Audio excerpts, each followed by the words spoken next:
नमस्कार, नाददीप्स किचन मध्ये आपले खूप खूप स्वागत। उन्हाळ्यामध्ये डिहायड्रेशनचा त्रास आपल्याला सतत जाणवतो। शरीरातून सतत घाम जाऊन शरीरात पाण्याची कमतरता जाणवते।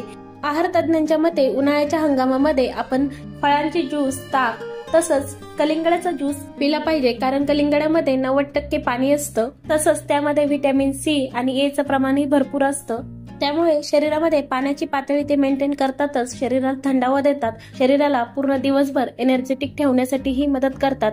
हे ज्यूस बनवायलाही अगदी सोपं आहे आणि चवीला अप्रतिम आहे। चला तर रेसिपीला सुरुवात करूया। अशाच नवनवीन रेसिपी पाहण्यासाठी नाददीप्स किचनला सबस्क्राइब करा।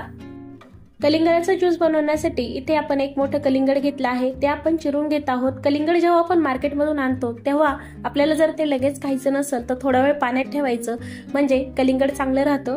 तुम्ही पाहू शकता अगदी फ्रेश आणि लाल भडक कलरचं आपण इथे कलिंगड घेतलं आहे। हे कलिंगड फार गोड आहे, आपण यातलं अर्धच कलिंगड वापरत आहोत। आता आपण याच्या फोडी करून घेऊयात। अर्ध्या कलिंगडच्या आपण 3 खाप करून घेतले आहे आणि काटा चमच्याच्या साहाय्याने आपण त्यामधल्या बिया काढत आहोत। वरवरच्या जेवढ्या बिया आपल्याला निघतात तेवढ्या इथे आपण काढणार आहोत आणि नंतर बारीक फोडी करून त्यामध्ये राहिलेल्या बिया पुन्हा एकदा आपण काढून घेणार आहोत। कलिंगडाचा ज्यूस बनवताना आपल्याला त्यामधल्या सगळ्या बिया काढून घ्यायच्या आहे। जर बिया त्यामध्ये तशाच राहिल्या तर ज्यूसला कडवट चव येईल। आता याला आपण उभ्या आडव्या पद्धतीने कापून घेऊया, म्हणजे त्याच्या फोडी सहज निघतील। तुम्ही पाहू शकता इथे आपण काचाच्या एका बाउलमध्ये ह्या फोडी काढून घेत आहोत। यामध्ये थोड्याशा अजून बिया आहेत। आपण सगळं कलिंगड इथे कापून घेतलं आहे, त्यामधल्या राहिलेल्या सगळ्या बिया आपण काढून घेतल्या आहेत। फ्रेश अशा कलिंगडच्या फोडी आपल्याला ज्यूससाठी वापरायच्या आहेत। इथे ज्यूस बनवण्यासाठी आपण मिक्सर जार घेतला आहे, त्यामध्ये ह्या कलिंगडाच्या फोडी आपण टाकत आहोत। आता यामध्ये मी इथे खडी साखर टाकत आहे। तुम्ही साधी साखर टाकली तरी चालेल, परंतु खडी साखर ही आरोग्याच्या दृष्टीने महत्त्वाची आहे। यामध्ये आपण 4 काळी मिरी टाकत आहोत। काळी मिरीने ज्यूसची चव फार छान लागते। त्यासोबत अर्ध्या लिंबाचा आपण रस टाकत आहोत। खडी साखर बारीक करून टाकू शकता किंवा मिक्सर मधून ती बारीक होणारच आहे, त्यामुळे मी अशीच टाकली आहे। आता आपण हे ज्यूस मिक्सरला फिरून घेऊया।